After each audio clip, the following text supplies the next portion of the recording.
Калі ў мінулым годзе было зарэгістравана 920 злачынстваў у сферы IT-технологий, то ўжо ў гэтым амаль 2000. К сожалению, мы отмечаем рост киберпреступности более чем на 144% в сравнении с аналогичным периодом прошлого года. Это очень высокая цифра. В первую очередь необходимо обратить внимание, что рост дали такие преступления, как с использованием компьютерной техники. Если мы говорим с вами о совершении преступлений в части информационной безопасности, то здесь, конечно, необходимо отметить, что у нас наконец-то наступила такая тенденция, как снижение. Причем снижение достаточно высокое, это почти 70%. Раскрыццё падобных злачынстваў у сферы ўвагі супрацоўнікаў управлення следчага камітэта Беларусі па Брэсцкай вобласці.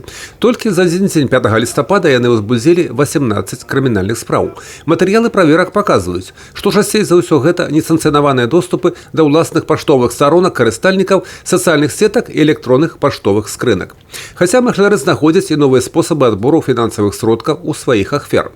Калі раней гэта быў так званы вішынг, калі махляры прадстаўляліся супрацоўнікамі банкаўскіх устаноў і выведвалі у быццам бы кліентаў рэквізіты банкаўскіх картак, а потым прысвойвалі сродкі, то на сёння з'явіўся зусім новы спосаб, дзе злачынцы мімікруюць пад гандляроў на папулярных інтэрнэт-пляцоўках. Прапануюць набыць нейкі тавар і для гэтага зрабіць папярэднюю аплату за яго. Необходимо понимать, что сведения, которые преступники просят у потерпевших, они уже есть у банков. И сотрудник банка ни в коем случае не будет просить у потерпевшего данные сведения.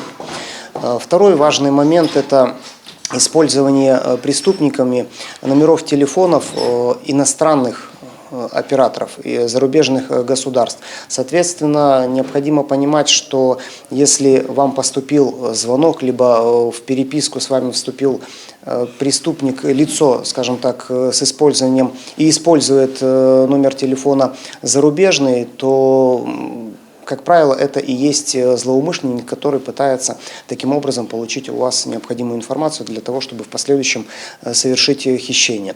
Нядаўняй ахвярай падобнага махлярства стала жыхарка Жабінкі. Яна страціла 38 тысяч рублёў.